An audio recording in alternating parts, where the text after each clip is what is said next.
Salam alaikum, Mazul Fillaoun, bonjour. Il est des jours où nous avons besoin de nous pincer jusqu'au sang pour savoir ce que nous voyons, ce qui se passe, ce qu'on nous ingurgite est bien réel pourtant.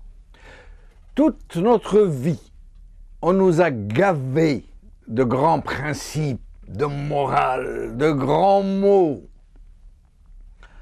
Entre autres fadaises dont on nous a rempli jusqu'à ras-bord, nous pensions benoîtement que les chefs d'État, pas seulement les nôtres, les autres, surtout les autres, parce que les nôtres, bon, c'est d'autres normes, que les chefs d'État étrangers et les diplomates étaient l'émanation vivante de leurs pays respectifs, qu'ils ont cristallisé toutes les valeurs. On nous a appris que les chefs d'État et les chefs du gouvernement étrangers, et particulièrement occidentaux, ceux-là qui se vantent de grands principes de démocratie, de rectitude, etc., etc., etc.,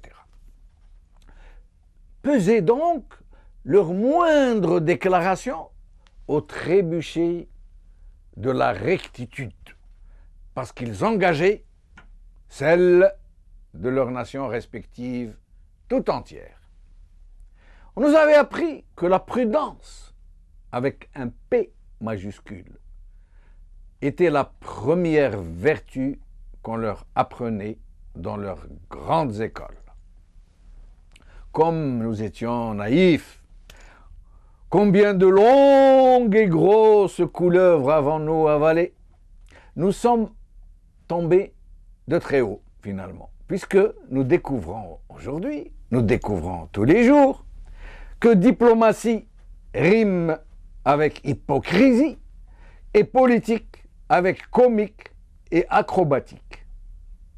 Le régime algérien nous avait donc refilé un président virtuel, totalement déphasé, déconnecté, incapable de réciter la table de multiplication de 2. Je le défie publiquement de nous réciter la table de multiplication de 2. 2 fois 1, 2, 2 fois 2, 4. Juste ça. Donc, qui n'a pas 5 minutes de lucidité dans la journée, qu'ils sont obligés de plonger régulièrement dans des comas artificiels pour le faire durer. En jargon médical, on appelle ça congeler quelqu'un.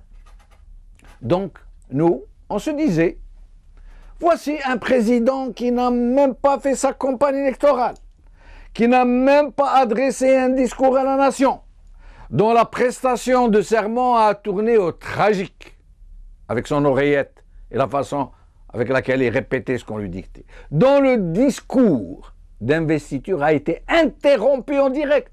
Son frère, Saïd Bouteflika, nous vous avons passé les images, avait envoyé un membre du protocole lui retirer les feuilles du discours. Il lui avait laissé seulement la dernière page pour dire au revoir, merci mesdames et messieurs. Et ils lui ont retiré le discours tout simplement parce qu'il partait en vrille. Un président incapable de dire 3 phrases sans qu'on les lui souffle à l'oreillette. Incapable de coordonner 2 idées. Malgré ça, bien que plus personne en Algérie n'ignore qu'il n'est plus qu'une pathétique vitrine, un otage de ceux qui signent les décrets à sa place et qui pillent le pays en mettant les bouchées doubles, parce qu'ils savent qu'une telle situation ne saurait durer. Malgré ça, donc, la mafia qui dispose du pouvoir réel et qui le partage avec une puissance étrangère, sans aucun doute possible, a cru avoir trouvé la panacée en faisant défiler à la présidence des personnalités internationales qui font semblant, avec le plus grand sérieux du monde, de discuter avec le président, lequel, malheureux président, ne sait que faire des moulinets avec son bras valide et bafouiller des onomatopées et un galimatia autant inaudible qu'inintelligible. Mais eux, ils font semblant comme ça, discuter, ils font « Oh, c'est pas vrai, c'est pas possible, Monsieur le Président, oh là là, ah oui !» Et les autres qui les filment, ils leur font comme ça. Saïd Bouteflika et les autres qui leur ont dit quoi faire. Le gros problème donc est que des personnalités, parfois de très haut rang, se font filmer avec lui, souvent en se prêtant à toute une mise en scène, comme ce fut le cas avec l'Akhdar Brahimi, où il a fallu pas moins de 7 prises de vue pour obtenir 30 secondes d'images intenses ou montrables. Vous pouvez revisionner ces séquences. Vous allez voir qu'il y a eu 7 fois, ils ont refait 7 fois les séquences pour pouvoir tirer quelques. Et puis, méthodiquement, il y a un problème là. Il y a un problème là. Et puis, méthodiquement et systématiquement, ils viennent devant des caméras du régime nous raconter leur salade pour nous apprendre qu'ils ont eu une discussion fructueuse avec le président. Le Premier ministre français précédent, M. Ayrault, nous avait dit qu'il avait été donné et qu'il avait été étonné par l'excellente santé et la pétillance de M. Bouteflika. Les autres personnalités reçues, dont le rang le plus subalterne est celui d'ambassadeur, n'ont pas tari d'éloges sur la vivacité d'esprit de notre grand timonier. Alors moi, je pose 2 questions, toutes bêtes. Si Bouteflika est aussi disert qu'on cherche à nous le faire croire, pourquoi ne parle-t-il pas au peuple algérien comme il parle à ses personnalités? Et la deuxième question, tout aussi bête, s'il se confirme que ces personnalités se font les complices du régime pour tromper le peuple algérien, pourquoi le font-ils? Est-ce qu'ils reçoivent des chèques, des contrats pour leurs pays respectifs, des promesses? Qu'on nous explique enfin. Aujourd'hui, en guise de journaux, nous vous proposons 3 vidéos. Nous allons voir la première.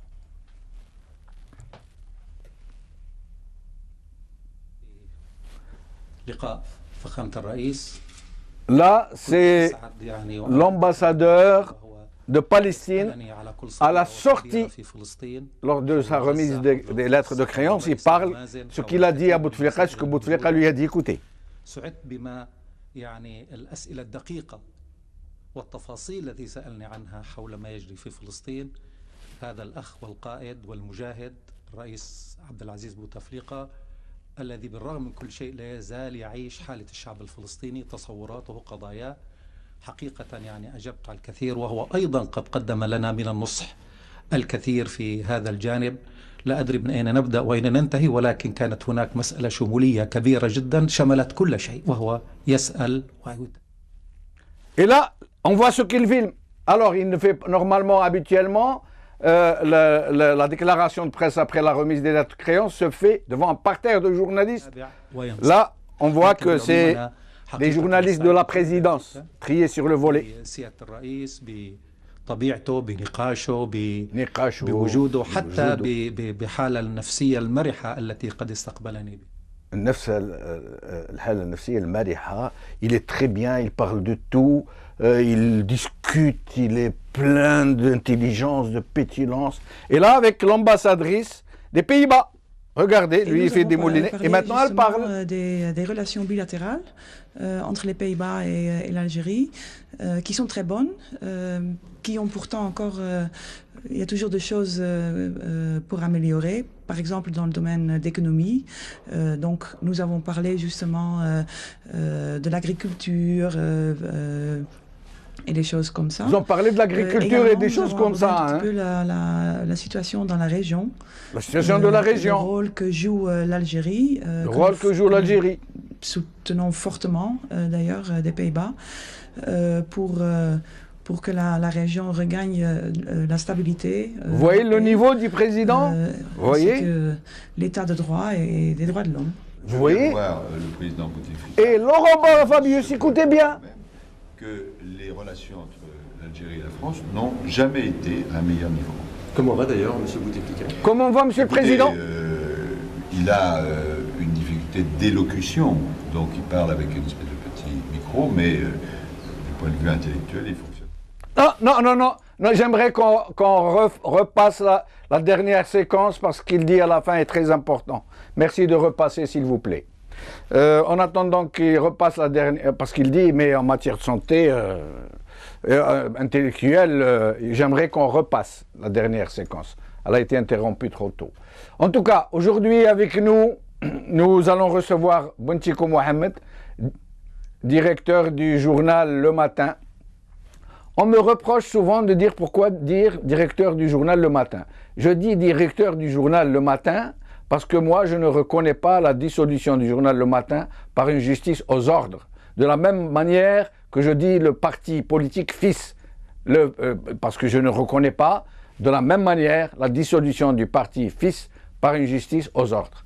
On nous dit que Bontiko n'est pas avec nous. Zine Bazouz. Oui, allô? Allô Zineb, bonjour. Merci d'avoir répondu favorablement à notre invitation. Merci. Alors, Zineb, la question qu'on pose aujourd'hui, oui. Bon, tout le monde sait que l'état de santé du président Bouteflika est complètement à plat. Ça veut dire, la preuve, c'est que quand on nous le montre en train de discuter avec des ambassadeurs, des chefs d'État, etc., on nous dit qu'il a discuté du Sahel, de l'Africom, de la chute des pétroles, ça veut dire des problèmes complexes. Et le problème, c'est que, à partir du moment où il parle comme ça, pourquoi il ne nous parle pas à nous? Je vous pose la question. D'abord, en matière de contradiction, de pléonasme, nous n'en sommes pas à notre première, aussi bien nous que la communauté, la pseudo-communauté internationale, donneuse de leçons et gendarme du monde. Ceci dit, nous ne pouvons pas demander à des représentations diplomatiques qui ne sont comptables que devant leur peuple, à la limite, de venir jouer notre rôle et de venir dire un invité n'a pas à critiquer la mariée. Pour parler langage terre à terre compréhensible. Ceci dit, ce n'est pas une raison pour rester naïf et ne pas être éhonté par ces discours, par cette complicité, on en est arrivé à une situation, j'ai presque un état de d'exclamation, mais alors que personne n'aurait pu prévoir, qu'aucun politologue n'aurait pu imaginer pour des pays comme les nôtres.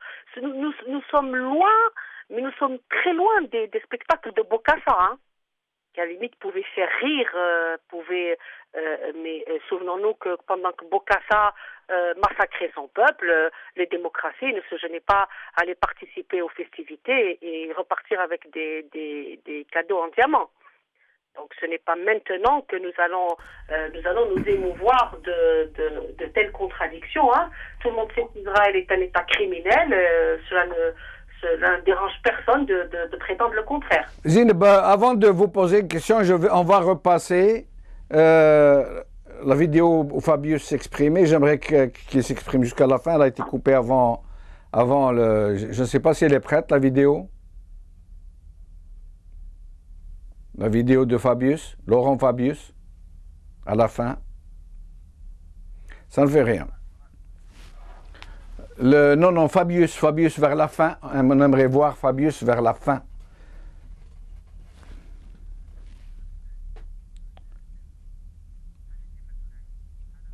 Fabius vers la fin, la troisième vidéo, on va le voir. Non, ce n'est pas celle-là. Ça ne fait rien. Nous allons revenir.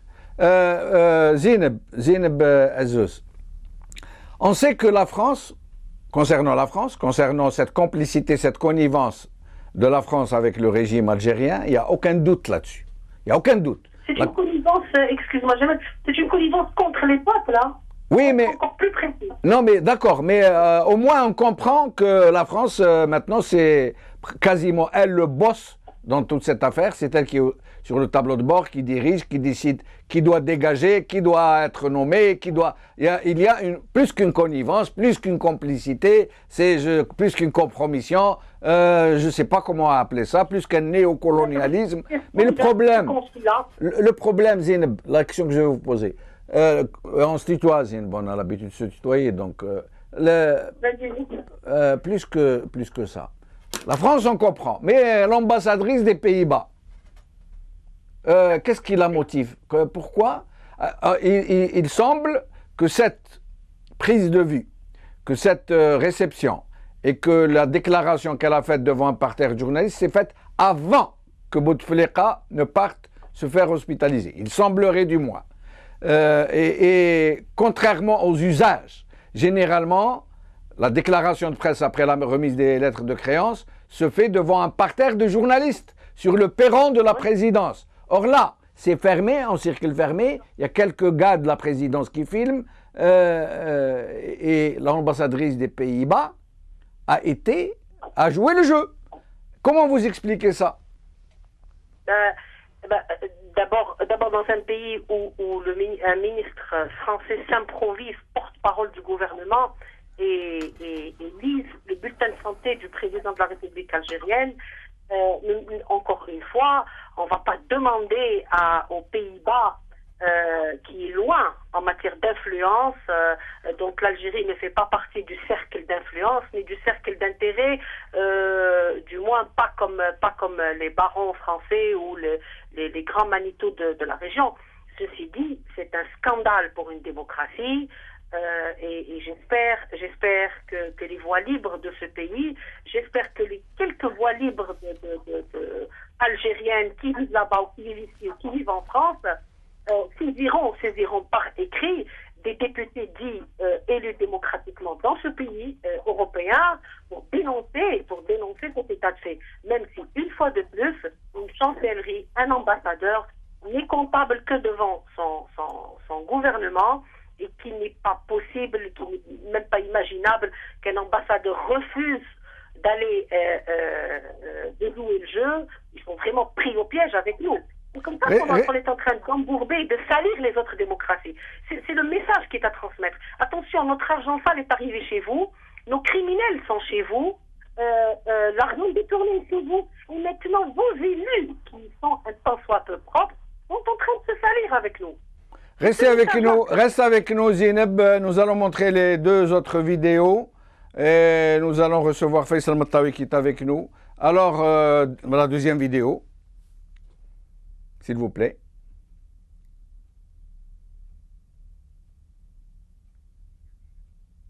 Donc, nous allons vous montrer ces deux vidéos. Pourquoi? Parce que dans la première, nous voyons Bouteflika Sellal recevoir Erdogan, où nous allons voir des images en gros plan. Et dans la deuxième avec Bouteflika, nous allons voir que des images de très loin. Donc ça vous montre à quel point les gens qui dirigent cette farce sont en train de manipuler l'opinion. Regardez. Là, c'est Erdogan. Regardez, ils sont en gros plan, on les voit de près, de très loin. On voit leurs mines, on les voit se congratuler, rigoler, sourire, faire même des petites blagues. Vous voyez, là, voilà, donc, en gros plan, on les voit bien, on voit leurs mines, on voit leur faciès, on voit leur... voilà, M. Sellal. Voilà, j'espère qu'il ne lui a pas raconté une de ses blagues. M. Erdogan. Voilà, gros plan, très bien. Voilà, voilà. Et nous allons passer à la vidéo d'après, celle de Bouteflika qui reçoit Erdogan, où nous allons voir, voilà, que des images de loin. Que des images de loin et des images presque floutées, presque floues. Voilà, ces gens-là, on les montre un peu de près, mais quand il s'agit de Bouteflika, on ne le voit pas de près, vous allez voir. Voilà, il prend son verre d'eau de loin, comme ça. Voilà. Voilà. Lui, on le montre de gros plan. Et hop, on s'éloigne pour ne montrer Bouteflika que de loin. Voilà. Faisal Mattawi, merci d'être avec nous. Bonsoir, Massa Al-Khair. Massa Al-Khair, Faisal. Alors, cette histoire, aujourd'hui, on a traité le sujet Bouteflika sous l'angle de ces personnalités qu'il reçoit, qui en fait donnent une caution, puisque en sortant de chez lui, ils font des conférences de presse Et ils disent, il va très bien, on a discuté de l'Africom, on a discuté de la région, on a discuté d'économie. Ça veut dire, ils nous suggèrent que le président va très bien, qu'il tient des discours, qu'il s'occupe, qu'il gère enfin, en fait de compte, qu'il est à la hauteur de ses propres prérogatives. Que pensez-vous donc de ces personnalités qui viennent là nous faire des témoignages sur l'état de santé de Bouteflika? Faisal? Jamal, j'ai pas bien écouté la question, parce qu'il y avait des coupures dans la ligne. Oui, alors la question est comment il se fait que des personnalités politiques de haut rang, y compris des ambassadeurs qui sont reçus par Bouteflika, viennent déclarer à la presse que Bouteflika va très bien, qu'ils ont discuté avec lui de sujets très complexes, économiques, politiques, géostratégiques, etc. Oui, parce que tout simplement, la politique, c'est d'abord les intérêts. Et ces chefs d'État, ces responsables, surtout des ministres des Affaires étrangères, des représentants de puissances étrangères occidentales, ils cherchent d'abord à défendre leurs intérêts. Maintenant que le président Bouteflika va bien ou pas, à ma foi, c'est pas vraiment ça qui les intéresse. Eux, ils sont en train de faire le jeu, comme vous l'avez souligné, de la communication officielle, parce qu'il y a une communication autour du président, parce que de toute façon, l'activité du président Bouteflika est réduite uniquement à l'audience consacrée aux étrangers, parce que même le Conseil des ministres ne s'est pas tenu depuis fin août 2014, qu'il n'y a pas eu d'ouverture de l'année judiciaire, qu'il n'y a pas eu d'ouverture de l'année universitaire, cela depuis 3 ans, et que toutes les autres activités du président sont suspendues, mis à part l'audience réservée à l'étranger. Parce que d'abord, le pouvoir en Algérie, depuis 1999, c'est-à-dire date de l'arrivée de Bouteflika au pouvoir avec la présidence, c'est un pouvoir qui ne cherche qu'à la communication extérieure, c'est-à-dire qu'il oriente sa politique, ce que penseront les étrangers, ce que penseront surtout les Occidentaux, et bien sûr les Occidentaux, puisqu'ils savent qu'avec un pouvoir où un président est malade et qu'il ne peut pas assumer entièrement sa fonction de président de la République, qui ne se déplace pas à l'intérieur du pays, qui ne se déplace pas à l'étranger, qui ne représente plus l'Algérie dans les grands rendez-vous diplomatiques étrangers, les Occidentaux, en tête, qui sont d'ailleurs en concurrence, parce que vous savez que la France, l'Allemagne, la Grande-Bretagne, l'Espagne, l'Italie sont en concurrence avec d'autres pays comme la Turquie qui est un grand concurrent pour ces pays, la Chine, l'Inde, les États-Unis, le Canada, et ils vont tirer le marron du feu en disant voilà, nous voulons des contrats, nous voulons avoir des marchés, nous voulons avoir une place privilégiée dans l'économie algérienne, dans les échanges, etc. Et donc, sur le plan politique, on n'a rien à dire sur le fait que le président soit malade. Donc, c'est un jeu de balance, c'est un jeu d'intérêt, et tout le monde trouve son compte, et ça m'étonnerait, la dame qui parlait avant moi parler de démocratie, ça m'étonnerait que les parlements, les démocrates qui se retrouvent dans ces pays vont parler. C'est d'abord une question d'intérêt. Oui, mais Faisal, je comprends que de toute façon, la politique a toujours été une question d'intérêt, que chacun envisage d'abord sa propre raison d'État par rapport aux intérêts de sa propre nation. Je comprends tout ça. Mais qu'ils en arrivent à devenir les complices, parce qu'en l'occurrence, ce n'est pas seulement un échange de bons procédés, ils deviennent les complices d'une mafiocratie qui a pris une institution de la République en otage et qui pratique de la cruauté mentale sur un homme qui est en train de souffrir, à qui ils sont en train de faire subir le martyre. Et ils se font complices et ils viennent. Alors si au moins ils étaient réservés, par exemple, ils disent oui, le président de la République nous a reçus, nous avons échangé, et ils s'arrêtent là. Non, eux, ils poussent le bouchon et le zèle jusqu'à dire nous avons discuté de problèmes très complexes, de ceci, de la région. Est-ce que là, en l'occurrence, ça ne devient pas de la complicité criminelle contre tout un peuple? Moi, je n'irai pas jusqu'à dire que c'est une complicité criminelle, jamais. C'est une question de deal. Là. Il y a un deal qui est signé avec les pays qui viennent ici. Vous savez que tout le monde voudrait avoir une part dans le marché. Parce que je crois que l'essentiel pour ces États est d'abord l'économie. Erdogan est venu en Algérie d'abord pour l'économie, ensuite pour l'économie, troisièmement pour l'économie.